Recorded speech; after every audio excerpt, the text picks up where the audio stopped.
Nasta'inu billah, kita memohon pertolongan kepada Allah Subhanahu wa taala. Kita akan belajar tentang 3 induk amalan yang paling penting ya, 3 induk ibadah yang paling penting untuk kita ajarkan kepada anak-anak kita. Monggo silahkan yang punya Al-Quran ya di depan masing-masing dibuka surah Luqman sehingga nanti kita bisa lebih mentadabburinya. Ayat 17 silahkan dibuka. Saya bacakan ayatnya. A'udzubillahi minasyaitonirrajim. Ya bunayya aqimis salata wa'mur bil ma'rufi wanha 'anil munkari wasbir 'ala ma asabak. Inna dzalika min azmil umur.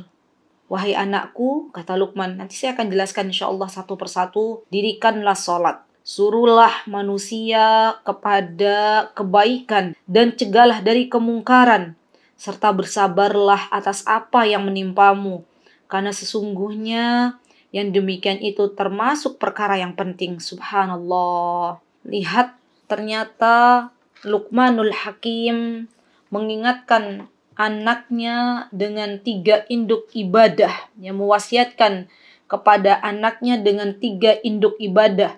3 induk ibadah yang dimaksud adalah yang pertama salat, yang kedua adalah amar ma'ruf nahi mungkar, dan yang ketiga adalah sabar. Subhanallah, ya, ketika kita lihat bahwasanya Luqmanul Hakim mewasiatkan anaknya untuk perintah salat, artinya perintah salat ini adalah perintah yang sangat-sangat luar biasa. Sampai-sampai kita tahu ya, Masya Allah, perintah salat Allah turunkan tidak melalui malaikat Jibril, tapi Allah Isra Mi'rajkan Rasulullah sallallahu alaihi wasallam untuk urusan yang spesial ini, yaitu urusan salat. Berbeda dengan perintah-perintah lainnya selain salat. Allah Subhanahu wa taala memerintahkan Jibril untuk menyampaikan kepada Rasulullah sallallahu alaihi wasallam. Dan untuk perintah salat ini, subhanallah, Allah yang langsung menyampaikan kepada Rasulullah sallallahu alaihi wasallam karena pentingnya perkara salat. Masya Allah. Ini menunjukkan bahwasanya salat itu adalah ibadah yang paling penting. Bahkan salat ini termasuk rukun kedua dari rangkaian 5 rukun Islam. Ya, kita tahu rukun Islam itu kan ada 5. Dan yang kedua diantaranya adalah kita diperintahkan oleh Allah Subhanahu wa ta'ala untuk ibadah salat. Ya, Masya Allah. Dan kita tahu teman-teman yang dimuliakan oleh Allah Subhanahu wa ta'ala, ketika Rasulullah Sallallahu alaihi wasallam menjadikan bahwasanya kebahagiaan beliau ketika beliau meminta kepada Bilal dengan mengatakan, "Qum ya Bilal, fa'arihna bis salah." Wahai Bilal, berdirilah, nyamankanlah, istirahatkanlah kami dengan mendirikan salat. Artinya, ketika itu refreshingnya Rasulullah Sallallahu alaihi wasallam itu adalah salat. Karena dengan salat hati menjadi tenang. Dengan salat ada interaksi antara seorang hamba dengan Rabb-nya. Subhanallah. Seorang hamba itu ketika berdiri di hadapan Rabb-nya dengan penuh ketundukan, dengan bertasbih serta memujinya dan membaca firman Rabb-nya, mengagungkan Allah Subhanahu wa ta'ala ya dalam ibadah salat, maka itu adalah kebutuhan di dalam kehidupannya. Masya Allah. Ini luar biasa ibadah salat ini ya, Masya Allah. Bahkan ibadah salat juga adalah ibadah yang kelak nanti akan dihisab pertama kali oleh Allah Subhanahu wa ta'ala pada hari kiamat nanti. Masya Allah. Jadi nanti yang pertama kali akan dihisab oleh Allah Subhanahu wa ta'ala adalah urusan salat. Ya, Masya Allah. Dan kita tahu teman-teman yang dimuliakan oleh Allah Subhanahu wa ta'ala, ini kita harus sampaikan ya kepada anak-anak kita ilmu ini agar anak-anak kita itu mereka lebih semangat untuk salat. Jangan sampai, nasihat saya untuk diri saya dan teman-teman, jangan sampai kita menggegas anak-anak kita. Ayo nak, sholat nak. Ayo nak, sholat nak. Gitu ya. Sedangkan anak kita belum paham, kenapa aku harus sholat? Apa yang aku dapatkan kalau aku sholat? Coba, kalau anak-anak kita itu sudah mengerti keutamaan sholat, maka biidnillahi ta'ala, atas izin Allah, mereka ketika mendengar azan, Allahu Akbar, Allahu Akbar, mereka lantas bergegas untuk mengambil air wudhu dan bersiap-siap untuk sholat. Ya, itu tugas kita. Karena banyak orang tua itu yang rasa kewalahan lah. Jadi saya kalau ngisi kajian offline di Indonesia itu ada orang tua yang curhat ya. Jadi bertanya tapi sebenarnya sifatnya curhat kalau emak-emak ini. Di antara pertanyaan yang mereka lontarkan itu adalah bagaimana caranya agar anak-anaknya itu kalau sholat nggak digobrek-gobrek lagi, nggak diteriak-teriakin lagi. Ya caranya di antara tipsnya adalah kita beritahu keutamaan-keutamaan sholat. Dan ini tugas kita memberitahu kepada anak-anak. Kita lanjut ya keutamaan sholat, karena ini sangat penting. Kita beritahu anak-anak kita, nak, bahwasanya sholat itu, nak, kenapa kita harus sholat? Karena sholat itu adalah penghubung paling kuat antara kita nih, nak, dengan Rabb kita. Ya, Rasulullah SAW pernah mengatakan, kata Rasulullah SAW ketika beliau mengajarkan para sahabat memberitahu bahwasanya sholat ini adalah penghubung paling kuat antara kita dengan Rabb kita. Rasulullah mengatakan, qasamtus sholatu baini wa baina abdi nisfain. Wali abdi ma sa'al. Ini hadis qudsi, kata Allah Subhanahu wa taala, aku membagi sholat seorang hamba itu untukku dan hambaku menjadi dua bagian. Lihat. Jadi nak, kita bilang ke anak kita, kalau kita nih mengucapkan Alhamdulillahi Rabbil Alamin, surat Al-Fatihah, kita memuji Allah, Alhamdulillah pujian hanya bagimu wahai Rabb semesta alam. Allah itu akan menjawab apa yang kita katakan dari Alhamdulillahi Rabbil Alamin. Apa kata Allah? Hamidani abdi, hambaku memujiku. Terus kita bilang Ar-Rahmanir-Rahim. Kemudian kata Allah, asna alayya abdi. Kita bilang, ya Rabb, engkau yang maha pengasih lagi maha penyayang. Kemudian kata Allah Subhanahu wa ta'ala, hambaku menyanjungku. Subhanallah. Ya. Kemudian kita mengatakan, maliki yaumiddin. Kata Allah Subhanahu wa ta'ala, majjadani abdi. Hambaku memuliakanku terus ya sampai surah Al-Fatihah yang terakhir, ihdinas siratal mustaqim, siratal ladzina an'amta 'alaihim ghairil maghdubi 'alaihim waladdallin. Itu ada munajat yang timbal balik antara kita sebagai hamba Allah dengan Allah Subhanahu wa taala. Berarti nih Ibu-ibu, tugas kita juga di antaranya ketika kita mencoba mengajarkan keutamaan-keutamaan sholat kepada anak-anak kita, juga kita harus mengajarkan minimal apa yang terdapat di dalam surah Al-Fatihah. Anak-anak kita harus paham surat Al-Fatihah itu artinya apa. Bagaimana kita mau memberikan ilmu surat Al-Fatihah itu apa kalau kita tidak punya ilmunya. Kan bagaimana kita mau memberi air kalau kita nggak punya air yang ada di gelas. Ya, maka kita harus berilmu.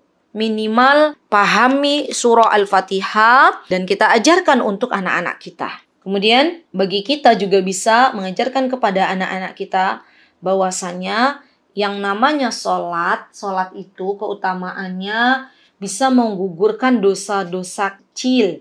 Ya, bisa menggugurkan dosa-dosa kecil. Nih perumpamaannya nak, kata Rasulullah SAW, kata Rasulullah, kan ini bahasanya anak-anak banget ini. Masya Allah ya, Rasulullah tuh luar biasa deh. Ketika beliau tuh mengatakan begini, kata Rasulullah, bagaimana pendapatmu jika di depan pintu rumahmu itu ada sungai? Lalu engkau, kata Rasulullah SAW, mandi sehari 5 kali. Apakah tersisa kotoran di badan? Apakah tersisa kotoran di badanmu? Bayangkan di depan rumah kita itu nak, ada sungai itu ngalir. Terus kita mandi sehari 5 kali, kira-kira badan kita kotor atau bersih? Mesti kan anak kita jawabnya bersih bun, bersih umi gitu kan. Maka para sahabat menjawab waktu itu, ya ditanya oleh Rasulullah SAW, ara'aitum law anna naharam li babi ahadikum yaghtasilu min kulli yawmin 5 marrat hal yabqa min dunihi syai', kata Rasulullah SAW. Maka kata para sahabat, tidak akan tersisa kotoran sedikit pun ya Rasulullah. Badan kita jadi bersih lah, sehari kita mandi 3 kali, 2 kali aja bersih, ini 5 kali. Maka kata Rasulullah SAW, fadzalika masalus shalawatil khams. Itu adalah permisalan untuk sholat 5 waktu. Ya, dengan sholat 5 waktu, Allah menghapus dosa-dosa kita. Dosa-dosa kita itu sangat banyak. Setiap detik, setiap menit, terkadang ada dosa-dosa yang tidak kita sadari. Nah, cara membersihkannya seperti apa? Bagaimana caranya? Cara membersihkannya adalah dengan sholat. Masya Allah, jadi kita jelaskan benar-benar kepada anak-anak dari hati, maka akan sampai ke hati. Nah, kemudian kita juga mengatakan kepada anak-anak kita, nak, kalau kamu jaga, apalagi kamu perempuan ya, misalnya kita punya anak perempuan, kamu jaga deh sholat 5 waktu. Kamu jaga yang namanya puasa di bulan Ramadan. Kamu jaga ya nak, dirimu baik-baik. Dan engkau nanti kalau punya suami, taati suamimu, maka Allah akan memasukkanmu ke dalam pintu surga manapun yang kamu kehendaki. Allahu Akbar. Dan Allah sudah menyiapkan yang namanya surga itu akan dimasuki oleh orang-orang yang menjaga sholatnya. Masya Allah. Kamu mau surga kan nak? Gitu ya. Kita berikan dulu gambaran-gambaran surga itu seperti apa kepada anak-anak kita. Nah, biar kita itu bisa masuk surga, nak. Yuk, kita bareng-bareng jaga sholat kita. Tolong ingatkan Umi ya, nak. Kalau misalnya Umi pas ada azan, Umi tidak langsung sholat, tolong diingatkan. Gitu ya. Kita sama-sama mengingatkan. Karena ternyata sholat juga bisa menolong kita. Kita bilang juga ya kepada anak-anak. Jadi kata Allah Subhanahu wa taala itu wasta'inu bis-sabri was-shalah. Jadikanlah sabar dan salat sebagai penolongmu. Ini kita bisa mengatakan, nak, kalau kamu punya masalah apapun masalahnya, apapun itu, maka salatlah, minta kepada Allah. Allah akan kasih solusinya dengan caranya Allah. Nanti kalau ibu-ibu punya pengalaman nih misalnya, ibu-ibu lagi ada masalah apa gitu misalnya, terus ibu-ibu sholat, ternyata Allah kasih solusi.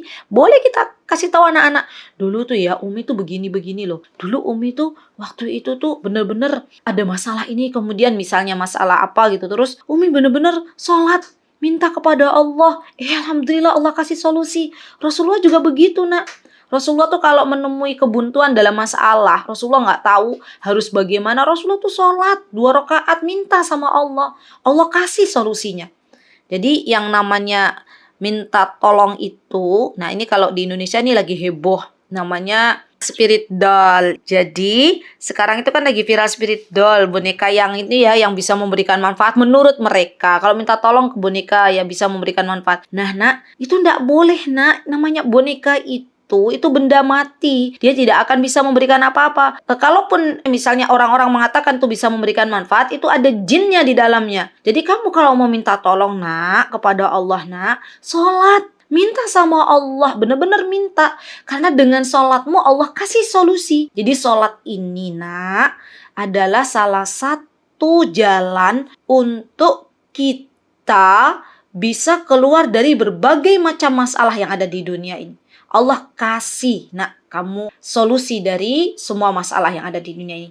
Subhanallah ya, kalau ini sudah masuk ke dalam jiwa anak-anak kita itu, kalau menemui masalah, misalnya sudah nggak lagi bersama kita ya, sudah besar misalnya, dia tuh ingat loh teman-teman, dia mesti sholat ya, dan kita tuh dapat pahalanya. Bisa dibayangkan nggak sih? Kita terbujur kaku di kubur, kita menasihati anak kita, nak, jangan tinggalkan sholat ya, nak, karena sholat itu sangat penting banget gitu ya. Kita yang mengajari bagaimana takbiratul ihram, bagaimana baca surat Al-Fatihah yang benar, bagaimana ruku. Masya Allah, itu menjadi amal jariyah ibu-ibu. Jadi surganya ibu-ibu tuh gampang banget, ngajarin anak sholat aja tuh sudah dapat pahala yang luar biasa. Entah, kita nggak tahu umur anak kita sampai kapan, kita nggak akan ada yang tahu. Mungkin kita dulu yang kembali kepada Allah. Selagi anak kita sholat dan dia benar-benar gitu sholatnya tuh dengan apa yang kita dulu pernah berikan, ilmu yang kita dulu pernah berikan ke mereka, maka kita akan dapat pahalanya. Ya Masya Allah. Jadi niatkan ketika mengajarkan sholat kepada anak-anak ya, itu niatkan agar kita tuh dapat pahala yang terus mengalir ya. Ini investasi yang luar biasa ya, nggak bisa dibayar dengan uang ya.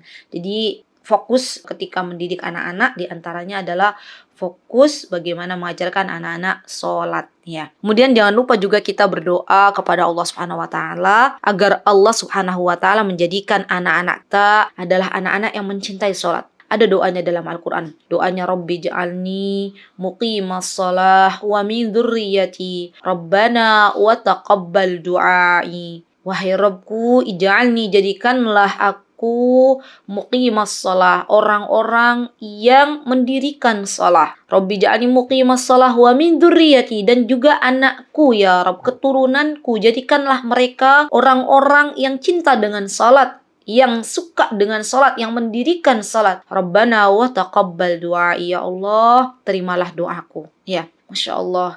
Bahkan Rasulullah Shallallahu Alaihi Wasallam ya menjadikan salat itu sebagai penyejuk hati beliau, penghibur dan penenang jiwa beliau. Kata beliau, "Hubbibu ilayya minad dunya an-nisa'u wa tib wa ju'ila qurratu 'aini fis shalah." Kata Rasulullah SAW, dijadikan kesenanganku dari dunia ini berupa wanita dan minyak wangi, dan dijadikan penyejuk hatiku adalah ibadah salat. Allahu Akbar. Ya Masya Allah. Baik, ini yang pertama ya, induk yang paling utama adalah sholat. Yang kedua adalah amar ma'ruf nahi mungkar. Nah, ini juga perlu kita beritahukan anak-anak kita, apa sih amar ma'ruf nahi mungkar itu? Amar ma'ruf nahi mungkar itu adalah memerintahkan seseorang untuk sebuah kebaikan dan menahan seseorang untuk tidak melakukan sebuah larangan ya, atau namanya amar ma'ruf nahi mungkar ya. Dan amar ma'ruf nahi mungkar itu ada tingkatan-tingkatannya, ada 3 tingkatan. Yang pertama, mengingkari dengan tangan. Yang kedua, mengingkari dengan lisan ya. Jadi kalau misalnya ada sebuah kesalahan, maka kita ingkari dengan lisan. Kalau nggak bisa lagi, kalau tingkatan pertama, tingkatan kedua nggak bisa dilakukan, maka yang terakhir adalah mengingkari dengan hati. Jadi kata Rasulullah SAW, kalau kita melihat sebuah kemungkaran ada di depan mata kita, kita bisa nggak kita mengingkarinya dengan tangan? Kalau nggak bisa, dengan lisan. Kalau nggak bisa dengan lisan, maka yang paling ringan adalah dengan hati. Harus ada yang namanya amar ma'ruf nahi mungkar. Karena amar ma'ruf nahi mungkar ini adalah sesuatu yang bisa menolong seseorang dari jurang kebinasaan. Jadi ada seseorang itu berkata kepada Ibnu Mas'ud, kata beliau, binasalah orang yang tidak menyeru kepada kebaikan. Amar ma'ruf itu menyeru kepada kebaikan. Dan juga walam yanha 'anil munkar, tidak mencegah dari kemungkaran. Kemudian Ibnu Mas'ud mengatakan justru binasa orang yang tidak mengetahui dengan hatinya kebaikan dan tidak mengingkari dengan hatinya kemungkaran. Artinya, kata Ibnu Mas'ud, hendaklah seseorang itu ketika beramar ma'ruf nahi mungkar, ketika menyeru kepada kebaikan dan mencegah seseorang dari kemungkaran, itu harus ada di dalam hatinya sebuah pengingkaran. Nah, ini juga nanti ada kaidah-kaidah penting yang harus kita ketahui dalam beramar ma'ruf nahi mungkar. Jadi nggak serampangan. Ya, ini hati-hati nih teman-teman. Kalau kita beramar ma'ruf nahi mungkar, tapi nggak tahu ilmunya, yang ada nanti kerusakannya malah lebih-lebih lagi dibanding dengan manfaat yang akan didapatkan. Jadi, kita harus berilmu dulu sebelum beramar ma'ruf nahi mungkar. Karena amar ma'ruf nahi mungkar ini adalah sebuah ibadah di hadapan Allah Subhanahu wa taala. Ada kaidah yang harus kita ketahui, di antaranya sebelum kita beramar ma'ruf nahi mungkar, kita harus mempertimbangkan antara maslahat. Maslahat itu antara manfaat dan mafsadahnya dan kerusakannya. Jadi seseorang dia harus memperhatikan nih, kira-kira kalau saya beramar ma'ruf nahi mungkar, mana yang lebih besar saya dapatkan, mafsadah atau kerusakan yang lebih parah atau manfaat yang lebih banyak. Kalau misalnya yang didapatkan adalah dari amar ma'ruf nahi mungkar itu manfaat yang lebih banyak atau maslahah yang lebih banyak, maka kita amar ma'ruf nahi mungkar. Tapi kalau ternyata mafsadahnya lebih banyak, kerusakannya lebih banyak, maka kalau demikian kita beramar ma'ruf nahi mungkar dengan hati kita. Jadi benar-benar harus mempertimbangkan dengan berbagai macam pertimbangan ya. Nah, yang kedua, ketika seseorang dia beramar ma'ruf nahi mungkar, maka dia harus mengetahui adab-adabnya. Adab-adabnya. Apa di antara adabnya?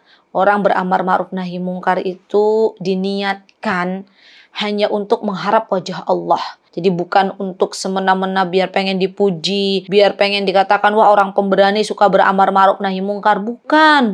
Tapi memang kita pengen mengharapkan wajah Allah. Memang Allah yang menyuruh kita untuk beramar ma'ruf nahi mungkar. Disertai dengan penuh kelemah lembutan dan juga disertai dengan kesabaran. Ya, subhanallah. Karena yang namanya amar ma'ruf nahi mungkar ini benar-benar sebuah amal solih yang ketika kita salah di dalam adabnya atau kita hilangkan di antara adab yang tadi sudah saya sebutkan, ini akan mendapatkan mafsadah atau kerusakan yang lebih banyak. Ya. Nah, ini juga penting untuk kita perhatikan ya.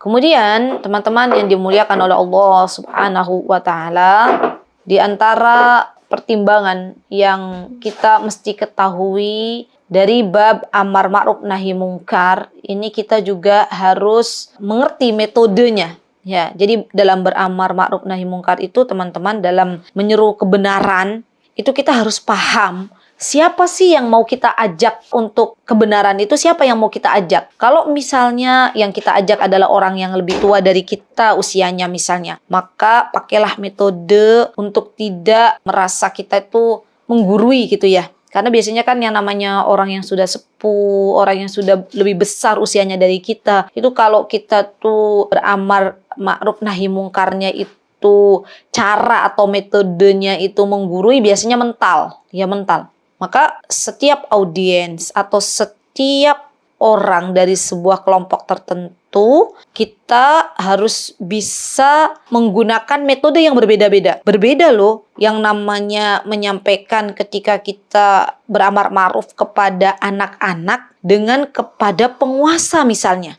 Kepada anak-anak ketika kita ingin beramar ma'ruf nahi mungkar, maka pakailah gaya bahasa anak-anak. Ketika kita ingin beramar ma'ruf kepada para penguasa, para pemimpin, maka pakailah metode bahasa mereka. Jadi ini yang harus kita perhatikan, karena banyak amar ma'ruf nahi mungkar yang tidak disertai dengan metode yang tepat, akhirnya berakhir dengan sebuah kekacauan, sebuah kerusakan. Contoh yang paling real misalnya ketika ingin beramar ma'ruf kepada pemerintah. Ada yang menggunakan atau mencoba metode berdemo ya, menggunakan kekerasan misalnya. Maka yang ada adalah mafsadah, yang ada adalah kerusakan. Padahal jelas kalau kita tahu bahwasanya pemerintah kita ada sesuatu yang perlu diluruskan, kita harus beramar ma'ruf nahi mungkar, maka gunakanlah metode menasihati. Gunakan siapa orang yang memang didengar gitu ya, didengar perkataannya oleh pemerintah atau oleh pemimpin kita, maka kita sampaikan itu kepada beliau. Ya, ini juga penting. Baik, kemudian dalam beramar ma'ruf nahi mungkar juga yang terakhir adalah perhatikan, kita harus sebelum beramar ma'ruf nahi mungkar ini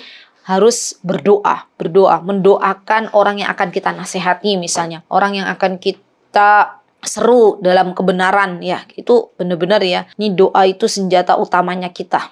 Terkadang ya Masya Allah, saya baru kemarin ketika mengisi di Yogyakarta offline itu ada ibu-ibu datang terus tiba-tiba tuh nangis curhat suaminya ya. Kata beliau, saya tuh ustazah melihat kemungkaran di dalam rumah saya yang dilakukan oleh suami saya sudah bicara berkali-kali tapi suami saya tuh nggak gubris, terus saja berbuat begitu. Saya bilang, ibu yang dimuliakan Allah, terus doakan, didoakan, sabar, doakan. Mungkin bisa jadi ketika kita sebagai istri itu menyampaikan amar ma'ruf nahi mungkar kepada suami kita, metodenya belum tepat, caranya belum tepat gitu ya. Nah, dengan doa Allah bisa memberikan petunjuk kepada suami kita misalnya, kepada anak-anak kita. Jadi kalau misalnya punya anak-anak sudah dinasehati sampai ibu tuh berbusa-busa, sudah beramar ma'ruf nahi mungkar kepada anak, maka jangan berputus asa. Ada metode yang perlu kita dekatkan kembali, yaitu doa. Ya, perlu kita seringkan kembali. Dan terkadang ibu-ibu yang dimuliakan oleh Allah, kenapa Allah itu jadikan misalnya orang tua kita, anak-anak kita belum diberikan hidayah, Allah tuh masih rindu dengan kita. Masih pengen kita itu bangun sholat malam, mendoakan anak-anak kita, mendoakan suami kita, mendoakan ibu kita. Itu Allah tuh masih pengen itu kepada kita. Jadi jangan tergesa-gesa, ya Allah kok nggak diijabah-ijabah sih doa saya? Ya Allah, saya tuh sudah beramar ma'ruf nahi mungkar, sudah sekian tahun, tapi kok engkau belum memberikan hidayah? Berbaik sangkalah kepada Allah. Berbaik sangkalah kepada Allah. Karena Allah tuh tahu persis apa yang terbaik untuk kita. Ya, jangan bersuudzon kepada Allah Subhanahu wa taala, karena Allah itu sesuai dengan prasangka hambanya. Terakhir, kata Luqmanul Hakim, setelah Luqmanul Hakim mengatakan wa'mur bil ma'ruf wanha 'anil munkar, maka wasbir 'ala ma asabak, bersabarlah atas apa yang menimpamu. Masya Allah ya, benar. seorang muslim itu, kita khususnya sebagai orang yang beriman harus meyakini dengan sepenuh hati bahwasanya segala musibah yang dialami oleh kita semuanya tidak lepas dari takdir Allah Subhanahu wa taala. Karena Allah Subhanahu wa taala mengatakan qul la yusibana illa ma kataballahu lana. Ya, sekali-kali tidak akan menimpa kamu melainkan apa yang telah ditetapkan oleh Allah bagi kami. Jadi benar-benar kita serahkan kembali pada Allah Subhanahu wa taala. Dan Allah menerangkan kembali dalam surat Al-Hadid, ya, ma asaba min musibatin fil ardi wala fi anfusikum illa fi kitabim min qabli an nabra'aha inna dzalika 'ala Allah yasir. Kata Allah, tidak ada suatu bencana pun yang ada di muka bumi ini yang terjadi kepada kita kecuali semuanya sudah tertulis di Lauhil Mahfuz. Ya, ini bab masalah takdir. Jadi belajar kembali nih, Masya Allah. Jadi ibu tuh banyak yang harus kita pelajari, teman-teman. Maka saya sendiri, ya, saya tuh masih terus belajar. Kalau ada kesempatan untuk belajar apapun komunitas yang memang bisa memberikan ilmu kepada saya, kalau itu baik, saya akan masuki. Itu karena memang tugas ibu tuh berat. Termasuk diantaranya tadi menerangkan takdir kepada anak-anak kita. Dan subhanallah, kalau kita sudah bisa menjelaskan, nak, ingat nak, semua musibah apapun yang akan menimpa kamu dalam kehidupanmu, baik takdir yang baik maupun takdir yang buruk pun sekalipun, itu semuanya sudah dituliskan oleh Allah Subhanahu wa taala. Maka jika kita tahu bahwasanya musibah yang menimpa orang beriman itu adalah dari Allah, maka kita harus bisa menyikapinya dengan bijak. Apa yang harus kita lakukan ketika ada musibah? Kata Luqman, wasbir, sabar. Dan sabar itu artinya adalah menahan dari berputus asa, menahan dari berkeluh kesah. Dan sabar itu, subhanallah, akan Allah berikan pahala yang tidak ada batasnya. Jadi kalau kita sabar, kalau engkau sabar wahai anakku, ketika ada musibah yang menimpamu, maka engkau akan diberikan pahala yang luar biasa, Masya Allah. Bahkan nih, nak, kalau kamu kena duri saja, duri nak, duri yang kecil itu, ketojos duri, sakit kan nak? Itu Allah kasih pahala nak, kalau kamu bersabar. Ya, Masya Allah. Dan kesabaran yang utama itu adalah saat pertama kali terjadi musibah. Kamu diberikan musibah oleh Allah, kamu sabar pada waktu pertama kali dikasih musibah, itu sabar yang paling utama. Masya Allah, jadi ketabahan atau kesabaran yang paling sempurna, kalau kita pengen dapat pahala yang besar, itu ketika pertama kali datang musibah. Kata Rasulullah SAW, innamas sabru inda sadamatil ula. Ya. Jadi kesabaran sejati itu, kesabaran yang sempurna itu saat pertama kali musibah terjadi. Ya. Jadi nak, yang namanya sabar itu berlevel-level. Yang namanya sabar itu Allah akan kasih pahalanya, terserah Allah. Tergantung dia menyikapi musibah yang Allah Subhanahu wa taala berikan. Tergantung dari apa yang ia lakukan ketika pertama kali tertimpa musibah. Apakah dia bersabar atau dia mengeluh kepada Allah Subhanahu wa taala. Jadikan wahai anakku, ketika ada musibah menimpamu, jadikan sabar itu adalah sebagai penolongmu. Nah, ini perlu kita kuatkan, ya, Masya Allah, kalau ada seorang ibu bisa menguatkan anak-anak, ya, dalam keadaan mental yang kuat, ya, maka saya yakin anak-anak itu nanti ketika besar, apapun masalah yang dihadapinya, dia bisa bersabar atas izin Allah Subhanahu wa taala. Dan ini menjadi bekal bagi anak-anak kita dalam mengarungi kehidupan. Ya, alhamdulillah. Inna dzalika min azmil umur.